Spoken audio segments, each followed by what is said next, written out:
Bienvenue dans cette nouvelle édition du Non-Stop Info. Au sommaire, en République démocratique du Congo, le procès de Jean-Claude Muyambo s'est ouvert le 20 mai. L'ancien bâtonnier de Lubumbashi est entre autres accusé d'abus de confiance. Une arrestation selon lui injustifiée et arbitraire. Au Bénin, l'ancien médiateur de la République, le professeur Thévodré, milite pour plus de discussions pour dépressuriser les tensions internationales. Il plaide pour un dialogue interreligieux et interculturel. La pénurie de carburant s'enlise au Nigeria. Elle pourrait durer jusqu'à la fin du mois de mai, selon les autorités. C'est l'une des conséquences de la chute mondiale du cours du pétrole qui sévit depuis près d'un an. Mais d'abord, le président guinéen Alpha Condé est attendu en Côte d'Ivoire ce vendredi à Gbeleban, dans le nord du pays. Le dirigeant guinéen qui rencontrera son homologue ivoirien Alassane Ouattara, lui-même en pleine visite officielle dans la région. L'entretien entre les deux hommes ne devrait pas excéder plusieurs heures. Le chef d'État ivoirien est en pleine campagne dans la région d'Odiéné. 7 meetings sont d'ailleurs prévus au cours de ces prochains jours en vue de l'élection présidentielle d'octobre 2015. Son procès était ouvert ce mercredi 20 mai en République démocratique du Congo. L'ancien bâtonnier du bureau de Lubumbashi et son avocat ne décolèrent pas, accusés de stélionnat, soit l'action de vendre un immeuble sans en être le propriétaire. Le magistrat accuse ses pairs d'impartialité. Retour sur cette affaire avec Ibra Radinjai. L'ex-bâtonnier du bureau de Lubumbashi, Jean-Claude Muyambo, contre-attaque. Après avoir passé 110 jours en détention, cet homme accuse plusieurs magistrats d'avoir violé leur devoir d'indépendance, d'impartialité. L'ancien bâtonnier est accusé d'avoir vendu un immeuble qui ne lui appartenait pas. Pour son avocat, il paie aujourd'hui son engagement politique. C'est un dossier qui a été monté de toutes pièces juste après son départ de la majorité présidentielle pour rallier l'opposition. Il s'était décidé à Kinshasa et à Lubumbashi, il est venu à Kinshasa pour commencer à participer aux réunions de l'opposition.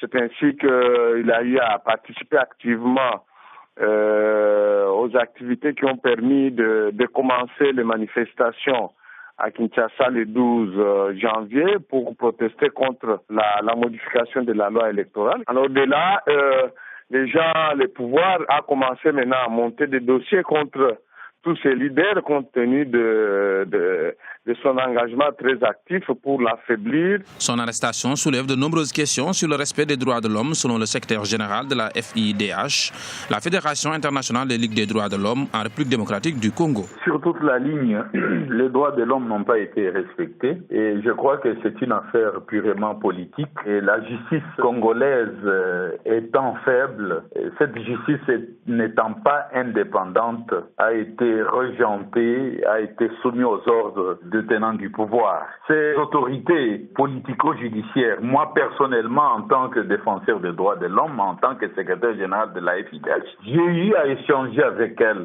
notamment Madame Cécile Kiala, la procureure. Elle n'avait pas d'argument dans une histoire qui n'avait rien du tout et qui était montée de toutes pièces pour taire une voix dissidente dans la famille politique de l'actuel chef de l'État. Le procès de l'ex-bâtonnier du bureau de Lubumbashi, Jean-Claude Muyambo, s'est ouvert ce mercredi 20 mai avant d'être suspendu le même jour. La date de la reprise du procès n'a pas encore été précisée. Tension au sein de l'exécutif du Lesotho, ce pays de 2 millions d'habitants enclavés en Afrique du Sud. L'ancien Premier ministre Thomas Thabane s'est exilé au Botswana comme il l'avait déjà fait en Afrique du Sud en août 2014. L'ancien chef du gouvernement a déclaré craindre pour sa vie et ces craintes auraient été confirmées par une enquête. Des menaces qui planent sur Thomas Thabane depuis qu'il a dissous l'Assemblée en juin 2014 pour éviter une motion de censure à son encontre. Son parti qui l'a amené au pouvoir en 2012 était opposé à celui du nouveau Premier ministre Pakalita Mosisili qui avait dirigé le pays entre 1998 et 2012.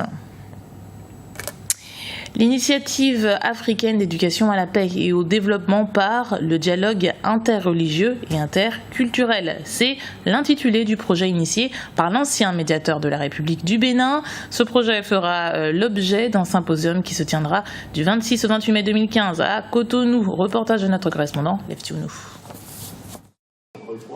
Face au phénomène racial à connotation religieuse dans le monde, et principalement en Afrique, le professeur Tevo Edjere, ancien médiateur de la République du Bénin, propose l'initiative africaine d'éducation à la paix et au développement par le dialogue interreligieux et interculturel.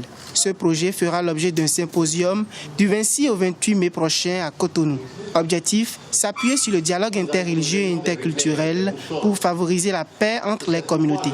Et nous avons cette chance-là que le Bénin devienne un carrefour porteur de cette idée avec la coopération de beaucoup d'anciens qui ont été eux-mêmes acteurs dans ce domaine comme le Mali.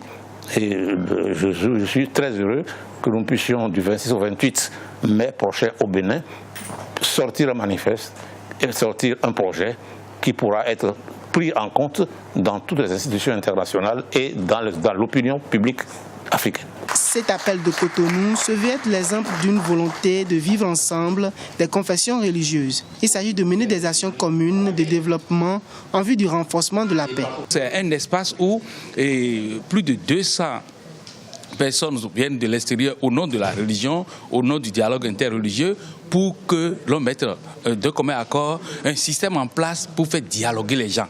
Au-delà de leurs barrières religieuses, que les gens puissent avoir un pont entre eux pour dialoguer et vivre ensemble en tant que des humains sur la même terre. Le Centre panafricain de prospective sociale et la Fondation Cardinal Bernardin Ganty se tiennent mobilisés pour asseoir avec la Fondation Félix Houphouët-Boigny et d'autres structures continentales les bases de la paix en Afrique. La rencontre de Cotonou réunira plus de 200 participants de diverses religions. L'annonce du report d'une semaine des élections législatives n'a pas apaisé la situation au Burundi. Un manifestant a été tué jeudi dans le quartier de Musaga, dans la capitale Bujumbura, par les forces de l'ordre. Les affrontements se sont poursuivis dans la nuit. Les témoins ont parlé de tirs intenses, particulièrement autour de l'Assemblée nationale, où une centaine de manifestants s'étaient rassemblés devant le bâtiment. La pénurie de carburant au Nigeria pourrait encore durer une dizaine de jours. Les exportateurs semblent attendre l'installation du nouveau gouvernement pour assouplir leur position. Une situation qui embarrasse le gouvernement sortant. Reportage de notre correspondante à Folake Noye. La pénurie de carburant au Nigeria pourrait persister jusqu'à la fin du mois de mai si le gouvernement fédéral ne payait pas ses créances de subvention. C'est l'avertissement que donnent les associations d'exportateurs et de distributeurs des produits pétroliers. La crise du pétrole qui sévit depuis plusieurs mois au Nigeria affecte toutes les couches de la société. Sans aucun doute, il y a la corruption quelque part. Certaines personnes ne sont pas disposées à fournir le carburant aux Nigériens, probablement à cause de la peur du changement politique après le 29 mai. Après l'investiture du nouveau gouvernement, c'est bien sûr là que nous pouvons avoir le carburant dans les dépôts des stations. Cette fermeté des exportateurs est suspecte aux yeux du gouvernement fédéral qui pense que ces efforts devraient suffire à les convaincre de sa bonne foi. Pour le gouvernement, les vraies raisons de la pénurie sont ailleurs car celle-ci serait organisée et entretenue par les exportateurs eux-mêmes. Look at how people are suffering from black marketeers. Regardez comment les gens souffrent sur le marché noir. C'est comme si quelqu'un essaye de faire de l'argent 2 ou 3 fois sur leur dos. Ils refusent de vendre ce carburant dans leur station et la nuit, ils vont le vendre au marché noir. Et les Nigérians payent 3 fois plus. Ce genre de choses doit cesser. It almost seems as if they want to make the government go out looking bad. Selon les exportateurs, le gouvernement leur doit plus de 200 milliards de naira. Les autorités estiment que sur ces 200 milliards, 159 ne sont pas justifiés. C'était le journal de la rédaction. Merci de l'avoir suivi. Retrouvez dans un instant une nouvelle édition du Non-Stop Info sur Africa 24.